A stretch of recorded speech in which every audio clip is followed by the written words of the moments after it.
voices opposing the secrecy shrouding the Epstein files are now being raised outside the Capitol Hill.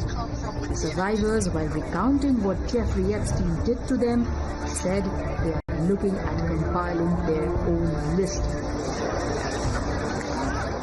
From 14 to 17 years old, I went and worked for Jeffrey instead of receiving an education. When I got into the massage room, Jeffrey Epstein undressed and asked me to do things to him. That is why the Epstein Files Transparency Act is so essential. It requires the Department of Justice release all the records related to Epstein and Maxwell investigations, flight logs, immunity deals, internal communications, and even the records surrounding Epstein's detention and death. The survivors want all of the Epstein files be released, but will that really mean full disclosure? An official of the Department of Justice does not think so. In hot water, Schnitt later said he was only quoting media reports. The calls for transparency are growing, and so are the fears of retaliation. Anyone who stands up to the president, anyone who criticizes the president, anyone who says anything adverse to the president's interests gets the full weight of the federal government brought down on them. For U.S. President, all this is just Democratic hoax.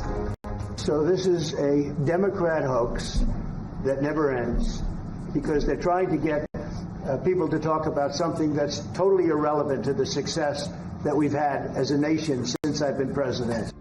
What is it that Trump doesn't want revealed? Hear it from the survivors who'll wait no more. Good evening, ladies and gentlemen. Have you ever wondered what haunts the world's most powerful person? Do you know what gives him sleepless nights? The Epstein Files continues to be a source of constant trouble for American President Donald Trump. The latest is the protest against him at the iconic Capitol Hill, considered the seat of power of the United States government. As survivors raise their voices, Trump's dismissal of these revelations as a Democratic hoax only fuels the fire of scrutiny. For the first time on Indian television, ladies and gentlemen, we bring to you the raw, unfiltered truth from two Epstein survivors. Women whose courage defies the might of the rich, the mighty, the powerful, whose stories pierce the veil of secrecy and whose resolve demands accountability. What truths lie buried in the Epstein files? Why do they provoke such unease for one of the world's most polarizing figures? This is a story the world cannot ignore. We, at Times Now, are proud to bring to you an exclusive and courageous conversation that strikes at the heart of power, privilege, and accountability.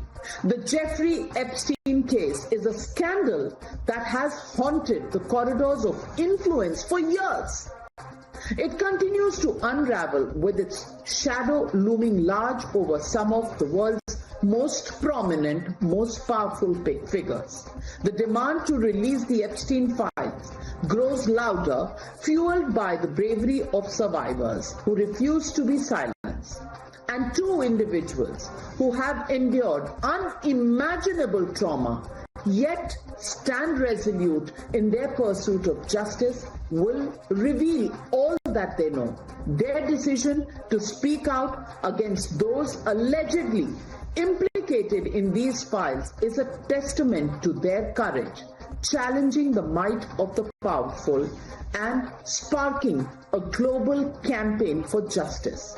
Imagine the courage it takes to speak against some of the most powerful people who are allegedly involved in Epstein files. Stay with me as I introduce my guests, Lisa Phillips and Rina Oh, joining me on the Newshour tonight.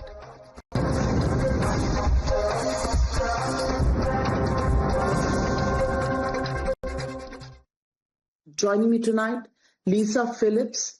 Also joining me, Reena Oh. Lisa Phillips and Reena Oh, right up before we even begin the conversation, I just want to thank you both. Women find it very difficult to come forward courageously and talk about sexual abuse because it's something that takes a lot of courage to come out in the open and speak about it. Lisa, you're a podcaster and you help victims of sexual abuse to come out and talk about their story. Lisa Phillips, today India wants to know what really happened to Lisa Phillips and what is the detail of the Epstein Files that you now want to put before the world so that the guilty can be brought to justice. Well, first of all, I want to thank you for having me. I feel very connected to the Indian culture. And I think for me, I've always been pretty empathetic. And so I first started speaking out because I had a friend that was abused. And I had witnessed what she had gone through and the confusion that happened afterwards related to Epstein. And I felt like I wanted to speak out when Virginia Giuffre started speaking out because they had the same abuser. They had the same abuser. And so I felt like it was just something in me. I wanted to speak out on her behalf. And through doing so, I finally got the courage to start speaking about what happened to me. And since we all shared one of the same abusers, I just took me some time to build up that strength and that courage. But eventually I was able to get there. So Lisa, tell me, what really happened? How old were you? What were your interactions with Epstein or people connected with him? The chronicles of abuse that are now beginning to pour out. Where did it start? Where did your story start? And what has been your journey? Painful as it may be, it's important that people out there know what happened to you. Yes, of course. I understand that. People like to know what happened, especially as it relates to someone like Jeffrey Epstein. I was a young model in New York City, pursuing my career, very happy, taking acting classes and just kind of living my life. I actually was friends with Reena during that time. And I booked a really important job to the Caribbean to shoot a magazine cover and spread. And I was booked with another model. She was an Eastern European model, beautiful, young. We were both in our early 20s. And we had an extra day to just do whatever we wanted to do. And the other model said, I have a friend who owns an island nearby. And I let him know that we're here. And he said, he'll send us a boat. We can hang out on the island for the day. And, I just trusted her. And I said, okay, sure, I'll go with you. And she had told me that this man had helped her to get her visa to live and work in the United States. And so she admired him and looked up to him. So I just blindly trusted her. And I went over to the island and we spent the day there and, had a good time in the pool, met some other girls there and had a wonderful dinner. And that's when I met Epstein. And then later on that evening, I was asked to do a massage. And, just kind of went along with it with the other girl, and it ended up turning into abuse that night, sexual abuse. So that was just shocking to me because I had spent hours talking to this man and found him very charming and sincere. And I think he just got me to trust him. And so I think that's just what you call the grooming process. I mean, at the time, I just had no idea what was happening. And it was very confusing to me when I left the island and went back to New York. I went back to my life. everybody loved Jeffrey back then and spoke highly of him. So it was kind of a confusing thing to see all these powerful people that admired him. And then, so I knew him for a couple of years after that. I mean, I didn't start seeing a lot of the red flags until a little bit later on when I started hearing things from other girls. And things weren't adding up after a while. And I never felt like I could say no to him because of the things he had helped me with. And I don't know, it's really hard to explain it. It would probably take a lot longer than right now. But I felt like in hindsight, looking back over it and speaking to many survivors, that he kept me in his world because I had seen a few things on the island and I witnessed a few things knowing him. So he kind of kept me close in that way. At the press conference 2 days ago, you said there would be a client list that you would make. Who are these people? Who are these powerful people on that client list that you separately maintain? Yeah, well, I think that got blown out of proportion there. I was not talking about a client list that I was going to release to the public, to you, to anybody. I said confidentially between us survivors. When it comes to Jeffrey Epstein, he was a master manipulator. I'm still confused about most of what I knew about him and saw in those years. And we as survivors are still figuring it out. So that's what I was saying. I was reaching out to the survivor community and saying, let's get together, let's talk, let's have conversations, let's heal, let's move through this. It wasn't so nefarious of just like, let's all write something down and just go shout it out, on the Capitol. It wasn't like that. Were there many people, powerful people, connected people on the list, even if you don't want to share all the names? I think the people are just more powerful than us, and there's probably a lot of dark and disturbing things that we would uncover, and maybe America's just not ready for that. I think there's a lot of reasons, and it's just not my responsibility to release names of anything I know or anyone else knows. The DOJ has everything they need to share. So I don't, again, feel like it's my responsibility. Clearly, the DOJ has released some 34,000 pages. Not many people are saying there is even the tip of the iceberg that is included in the revelation so far. Have you seen those documents? Do you think there are names that should have been there, are not there? And do you think there is a Trump connection? Because after the press conference, Trump called this a Democratic hoax. Not sure why. I mean, we were standing with quite a few Republicans, and it was, for us, it had nothing to do with this party or that party. We were concerned of it just being a human rights issue. So I'm not quite sure, what he was thinking about that. I know in my experience and from most of the survivors that I've talked to, Trump was never on our list of someone that we'd seen around or was involved in anything. So if there's nothing to hide, why is it not out there in the open? Reena, what is in your chronicles of abuse that you want to share with people out there, people who may be victims who are still looking for the courage to come out? Thank you for inviting me on the show, first of all. And it was really nice reconnecting with Lisa in D.C. We have not seen each other in person in 2 decades. It's been over 2 decades.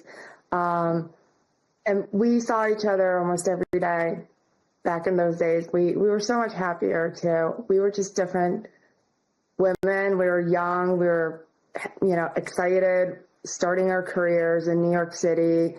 Lisa wanted to be a model.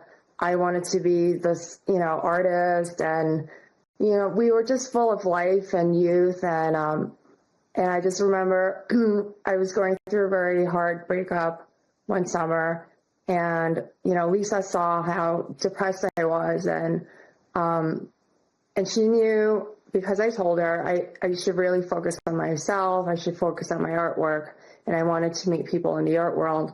And she mentioned Jeffrey, that he was an art patron, and he was. He collected a lot of artwork, and I got to meet him. He became my art patron. And then right off the start, he offered me that he was going to help me with my art career. And he dictated how I should be pursuing an art career in his way, in his manner. He was very, very persistent, you know, in his dictation. You're going to go to this school, take these types of classes, you need this type of degree. If you don't have these things, you're not going to succeed in the art world. And he mentioned all the connections that he had. And I was really young and naive, you know. I come from a culture, I'm Korean, and in the Korean culture, with like your elders, even if they're 5 years older or 10 years older, you usually don't argue and you don't say no. So I was already accustomed to not saying no. Like I just, you know, shook my head and said yes to everything. And that's how he lured me in. And in this way, he created this long-term relationship from the beginning. I'm going to send you to college. You know, that was a dream come true for me at the time. So here, he already established as a predator a 4-year relationship without me even knowing. In his mind, he was already planning this because, you know, he's a serial predator and he was very strategic. And this is how I was lured in. And he almost kind of grabbed me right away. I didn't end up going to school for 4 years, and down the road, you know, things unraveled, like Lisa said, and I was able to see the flaws. And when the college thing didn't work with me, when I tried to get away from him, he would bring something else into the picture and offer me something else. Well, I can get you a job. You know, now I'm going to give you a job. And they kept offering new like things and getting me to come back. And that's why I kept going back. Why is it that something is being held back, and that is really upsetting all of those victims and all of those survivors out there? I think maybe a lot of those names may be names that we are familiar with. That's my suspicion. It's obviously, like Lisa said before, they're powerful names or people who have power. Otherwise, if they didn't have power, they would have released their names. If there is a list. I know for a fact that there are men who were involved who were doing things with the girls. I met a few of those men. I didn't do anything with them, but I met them in Florida. So is there a list? Is there an actual client list? You know, an Excel spreadsheet? I doubt it. It's not something that they would have kept in a journal. I think this is all a list that was memorized, if that makes any sense. So who were these? Politicians, billionaires, royals? I'm not asking names. I'm just saying who were these people? Profile. So for my own witness account, when I was in Florida, I met 2 different men. They were older. I didn't know who they were. I don't remember their names. I don't even know if I was introduced to them by their first name. I was just kind of like shown around like I was a piece of merchandise by Jeffrey and Ghislaine in Palm Beach. And I was taken out. He had a photograph of me on his desk, and it was lined up in a way where it didn't look like a photo that he was looking at. It was a photograph that was clearly facing the opposite direction. So if you walked into the living room, you would see my photograph along with a group of other girls and all of their pictures. So this was my experience in Florida, and they held me in the house. I didn't even realize that it wasn't a vacation, that I was there for a different reason other than taking, a week vacation, a break, or staying with a friend. They never really took us out. We didn't have money. There was another girl with me there. We weren't taken to the beach. This is Palm Beach. I was expecting to at least see some sand. We didn't see any sand. I don't recall having access to telephones. I didn't get to call my family to let them know where I was. They escorted us, with either, I think it was Jeffrey who was actually driving us around everywhere. And the only times we actually went out were the times where he showed us to other men. So I know, referring to the client list, I'm not exactly sure we can call it a client list. I think that word, that phrase, it's become a buzzword. It makes it sound a lot scarier to anyone who may be on that list if they were friends with Jeffrey, if they knew Ghislaine. But there were men who were definitely around them, who were benefiting from these relationships with Jeffrey and Ghislaine. And there were things that were happening with the girls. And you have to also remember they weren't famous men. So right. Most of the girls that saw them couldn't identify them anyway. I mean, you wouldn't be able to really, you could say like, older man, but they weren't like, it was like good looking older men that looked like movie stars. They were men that kind of all looked similar and older. And from talking to other survivors, most of them had kind of no idea who they were to even identify them. It's not like they were, like Reena said, introduced by name, full names. I'm sure that was strategic on Jeffrey's, side. So why do you think you said President Trump wouldn't be on that list? So then, is he trying to protect someone? Why are some of these names not coming out? Is it because nobody can identify who these people are? Lisa, what's the real truth?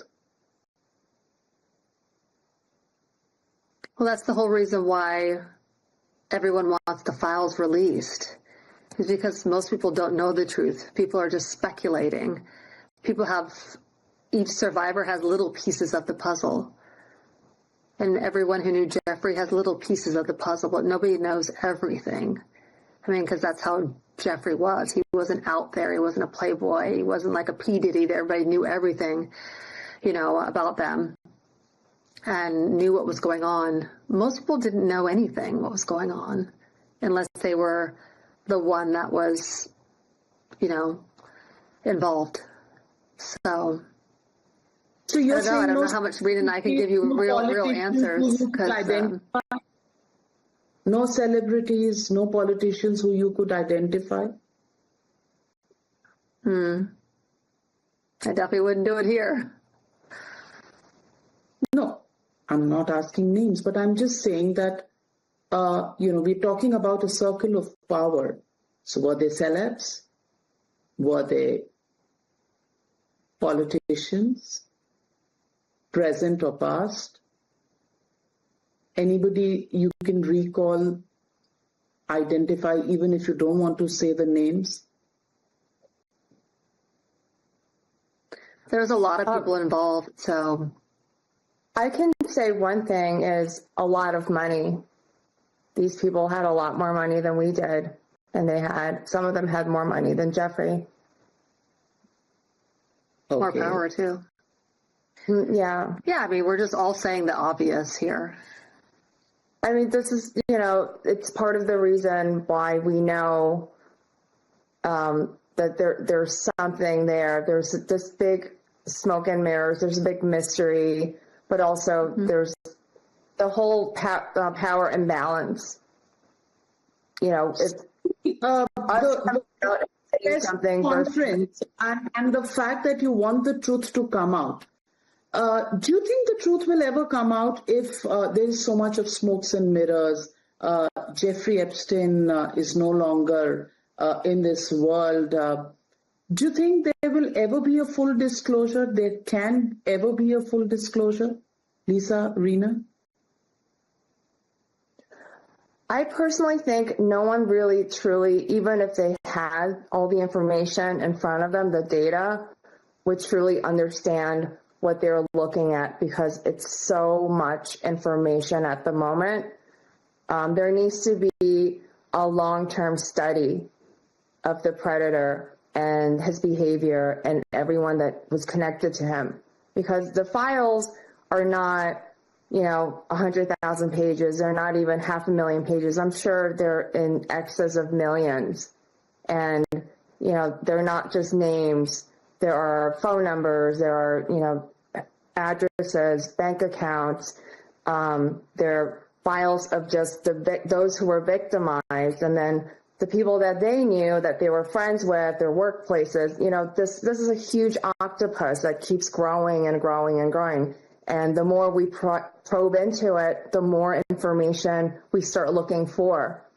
But right now, all we have are the 33,000 pages they just released recently, Ghislaine's transcripts, the depositions from different court cases, and the previous files that were released earlier this year.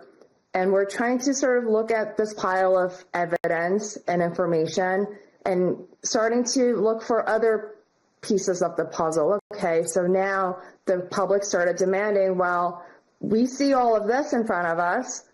Where's the client list? Because allegedly there's a client list. Allegedly there were girls who were trafficked. The word traffic has been going around for a while. So now they started calling it a client list. So if we took the word client list out and just said, who were the guys around Jeffrey that were just hanging around him that had a lot of money? Let's start with that. I think it would sound a little different, and less dangerous for people to start identifying, well, these were the people who had money. It doesn't mean that every person who had money did something. Maybe it was a friend of theirs. As Lisa said, a lot of these men or women or whoever they are, the girls don't even remember their names. They don't even remember what they look like. They were just very average looking people who had a lot of money. Okay, but I'm just quoting this, Lisa. Trump has said this about Epstein. I've known Jeff for 15 years. Terrific guy. He's a lot of fun to be with. It is even said that he likes beautiful women as much as I do, and many of them are on the younger side, no doubt about it. Jeffrey enjoys his social life. Is this just friendly banter to make something out of this?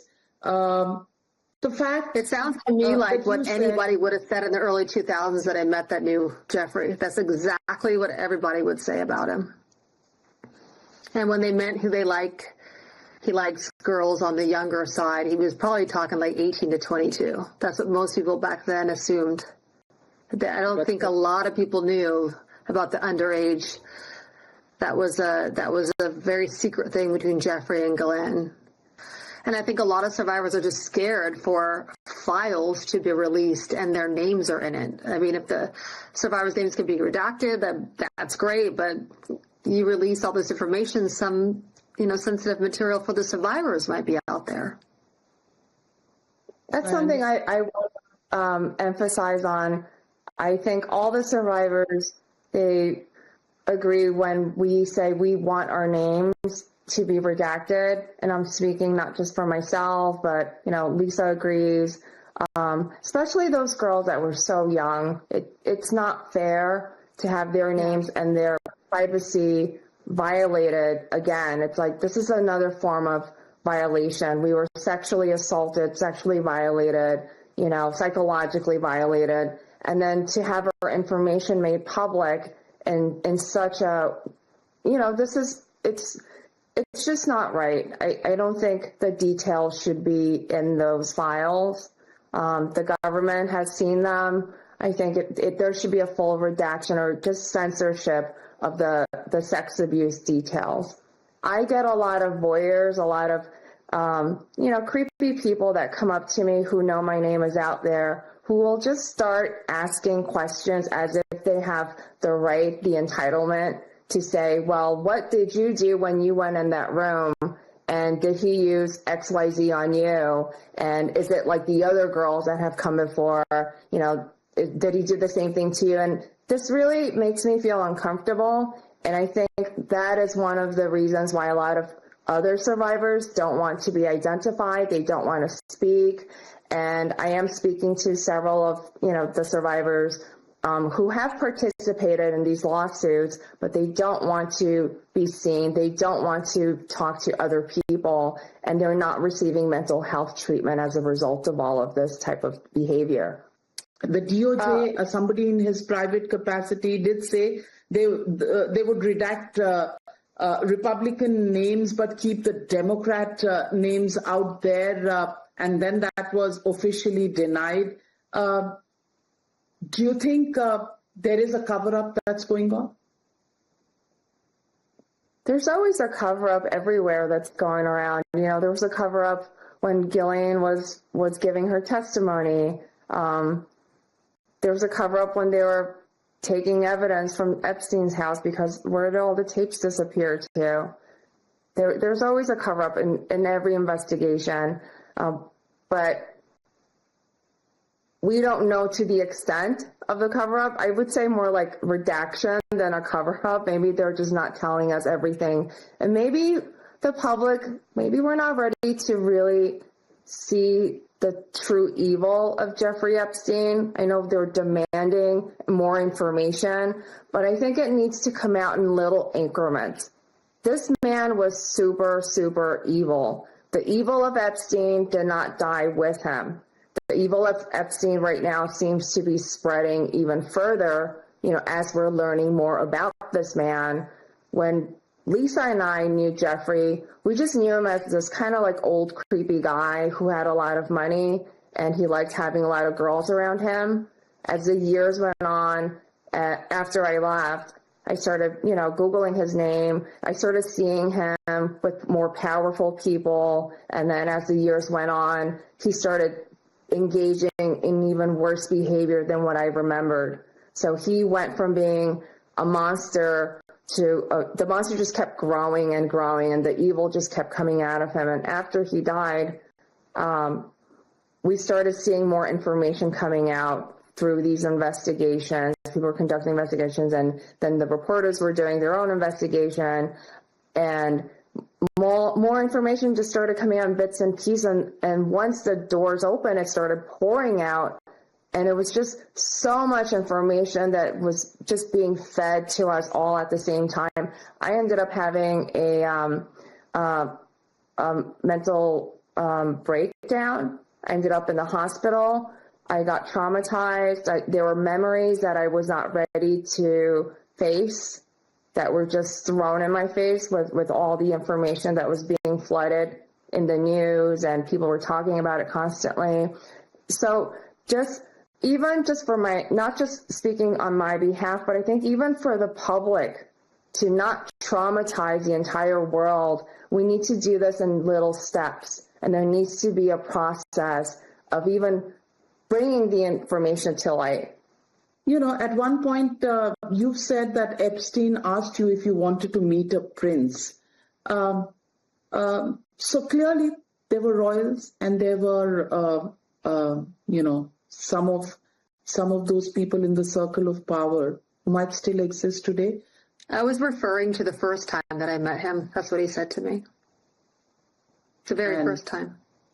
And could you identify some of those royal princes? Well, I mean, the reason why I spoke out in 2020 was because I had met a prince, and I had a girlfriend who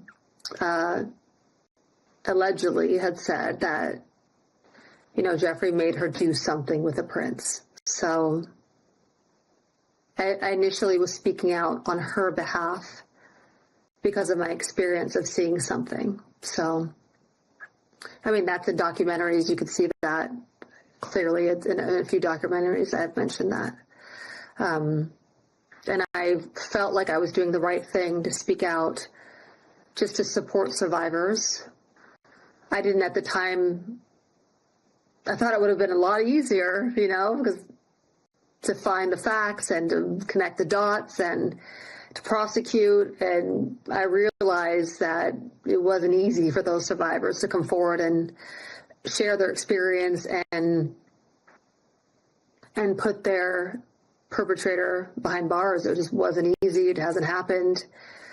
And I think the more cases that came forward and the more times that these criminals didn't get prosecuted, I mean, nobody has except for Ghislaine, I think survivors just wanted to stay silent. They kept thinking there's no way I can go against this powerful person. Why am I even going to bother? Even though there might have been 2 or 5 or 10 others, nobody wanted to talk anymore once Virginia went forward and didn't find justice. So actually she got threatened and there was all sorts of things happened. So I think when survivors started speaking out in the beginning, we were very hopeful, and then now it's been 6 years and we're starting to just think a little differently, think outside the box and be a little more clever about finding what we need to find some progress. Well, Yeah. true. But on a final note, Reena, do you believe there is more to it than meets the eye about the circumstances around Jeffrey Epstein's death? The missing minute in the video. Do you really think there's something there? I absolutely don't think Jeffrey would have ever killed himself. He was too much of a narcissist and a predator and evil to take his own life. And I've studied every photograph of him from the autopsy report to the molars on his teeth. I've compared photographs of the deceased images to images of him when he was alive, and it's definitely the same person. I thought at first maybe this is some Hollywood makeup that we're looking at, but when I compared the teeth, the molars, to what we saw on the autopsy table, I knew that was him. So he definitely died, just to get rid of that conspiracy theory that he may be out there living his life in some island and he got away with it. I don't think that's true. I think he definitely died, but I don't think he would have ever killed himself. Yeah, that's just my opinion. But Reena, you've also sued some people who said that you were actually working on his behalf to get more people in. How do you deal with that accusation? That's not true. I know it's not true. I interviewed with the Department of Justice. They told me that that's not how they perceive me. They said I was nothing but a victim. I wasn't a recruiter or anything else. People have their opinions. I wasn't liked by a lot of the girls when I came out. Some of the girls told me that there's no way that you can be a Jeffrey Epstein victim because you're not blonde and you don't have blue eyes and you're not white. I've had a lot of girls say that to me. They said he had one type and they were young, beautiful, blonde, blue-eyed girls. They're white girls. You can't be an Epstein victim. So I was villainized just, based on race, number one. And then number two, there was this whole other, this other, crossing me off the potential victims list as, well, you weren't a minor. So there's no way you could have been a victim because you weren't, you were over 18.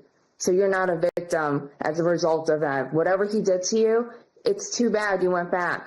So I've had people say all sorts of things to me, and it took me a very long time to come to this place and just look at them and stop getting defensive. And I'm just realizing they just don't know any better. They weren't there. Sometimes, as Lisa said, the red flags are there right here, but you can't see them because you're dreaming about something else. And it's absolutely natural for somebody to fall for this. It's nobody's fault that it happens that way. It is human to make that mistake. But Reena, I come back to the point. Are you saying Jeffrey Epstein was murdered? I'm not exactly sure if that's the right word I would use for, he could have asked someone, I don't want to be here anymore. He could have maybe bribed someone in the prison and asked to just take care of it. We don't know, but I just don't think he used bed sheets and did it to himself. I studied the pictures. Using the word murder, then I'm throwing out another accusation. I don't want to start attacking our government and maybe even feeding into conspiracy theories. But like I said earlier, I don't think he is the type of person that would have killed himself. Reena, a lot of your art that I've seen, there are linkages to Epstein. There are, Prince Andrew, Bill Clinton, some of these things. Does this have a message? It doesn't necessarily have a message. I'm a studious person, and I like studying subjects. Before I piece together, like Lisa said, we're going to put our own puzzle pieces together and come up with our own conclusion. Whether it's the truth or not, we'll leave it up to the public to decide. As an artist, those are studies that I made of those people. Any relation to the Jeffrey Epstein controversy, if you can call it that, purely coincidental? Oh, yes. Absolutely, because this was in the news, and this is around the time that I was thinking about talking about Jeffrey Epstein, and all of this was coming out. And before I make a major decision like this, I'm going to study and absorb the information. Like I mentioned earlier, I want to put all the data in front of me. So I was just putting data in front of me. And for me, a way of processing is through artwork. Great. What next, Reena, in the end? Just what next? What do you want? What do you think should happen? In terms of what do I want for myself, or what do I want for the rest of the case? About the case, I think we want to see the next trove of information. But before we see it, I want to take a step backward and look at what we have so far and maybe make a certain demand. I know there's a demand for a client list, and the government has already said no. Perhaps we need to become more diplomatic in the way we approach it the second time and negotiate on how we're going to extract or get parts of this list or the whole list, or perhaps we should not call it the client list anymore. Let's rebrand this and call it his friends list, his best friends list. Maybe that sounds a little less threatening than a client list, because then automatically you'll be criminally charged, right? Let's take away the criminal charges, and later on, if they are charged criminally, that may come down the road, but people want transparency. They're demanding that. So that's one thing they're demanding.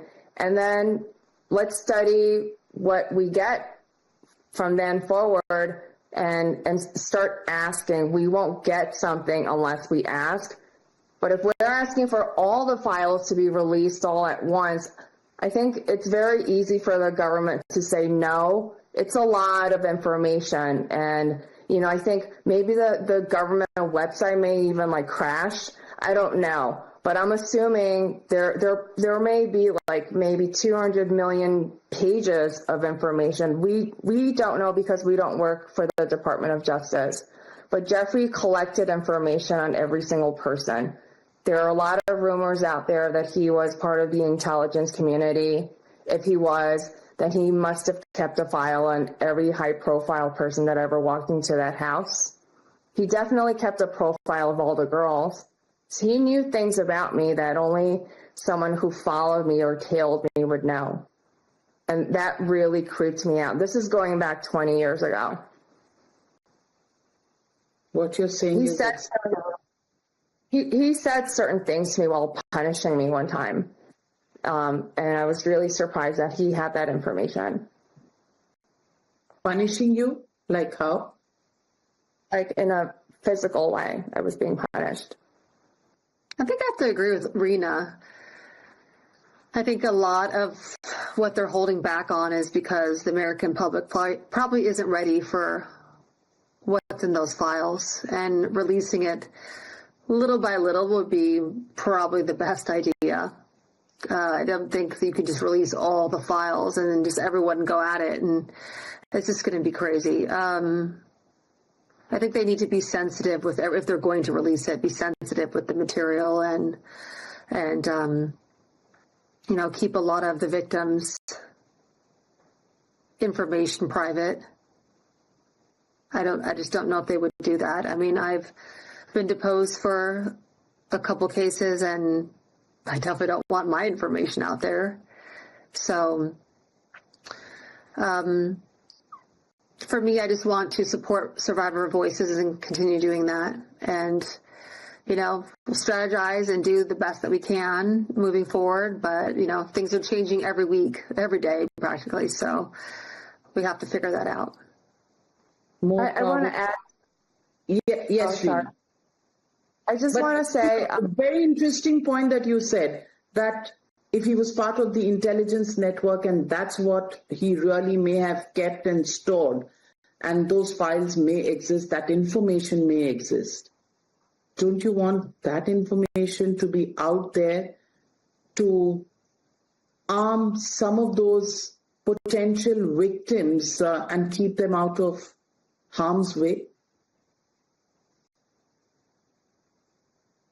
I think if he had wanted to harm the victims, he would have harmed us already. I think he harmed us enough. The hell that he put us in, that is the worst thing he could have done. If he wanted to harm us physically, it would have happened a long time ago when we were starting to speak out before he died. But you said the evil continues. What's that? You said the evil continues.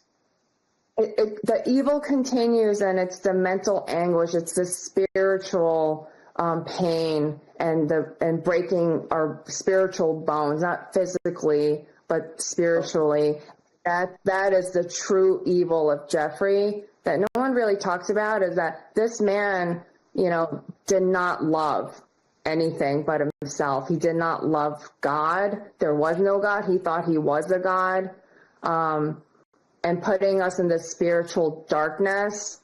So that what I want ultimately is to completely come out of that, to, you know, come into the light, to heal, and collectively all of the victims of Jeffrey, I want them to heal collectively. I think the more of us when we're together, like I felt it yesterday, I felt this healing energy amongst us, and it was very powerful, and that's what brought such a big smile to my face. It was the first time I actually smiled, you know, when I heard his name. We were smiling, we were laughing, and we need more moments like that. And the best way to survive and come out of all of this is to move on with our lives and be happy again. You know, put that smile back in our face that he took away when we were in our 20s. We're mothers now. We have children, and, you know, we've grown. We've spent all these years, like, not being our best selves, you know, unknowingly. And I know for myself that I could have been there for my family.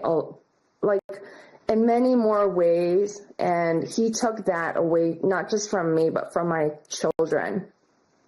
And moving forward, I want to be the best of myself, and also give that back to my kids and my family. And that's something that I reclaim, and never let someone like Jeffrey ever take it from me ever again. And that's what I want to teach the public to and the other survivors. You could get over this and, continue living your life. Go back to school. Go get your diploma. Go have a career. Anything that you wanted to do in your youth that he stopped you from doing, do it now and be happy. Well, absolutely. And each one of these survivors, each one of you, definitely deserve all the happiness and positivity. And from the land of spiritual healing, India is that land. I send to both of you and all the other survivors positive vibes, healing vibes. This is the ancient civilization of India, where spiritualism is the most revered thing. And from here, I send to you all the healing vibes and convey them to all of those survivors out there. More power to you, girls. And, well, you did very well to bring out the stories, to put up a fight back, and you deserve a normal life, a happy life, a fulfilled life, and you have the right to each one of your dreams being fulfilled. Thank you very much, Reena, and thank you, Lisa, for joining me on the News Hour, sharing your agony and possibly what you want the future to look like with your viewers in India and, of course, across the world. Thank you very much for joining me on the News Hour tonight. Thank you for having us. It's a pleasure. Namaste. Namaste. Namaste. Yes, mine is a little word namaste today. Maybe I'll find you in a few weeks, another straight namaste with you. But thank you so much. Yes, straight one later. Okay. I'll do the curry. Bye. Thank you. Thank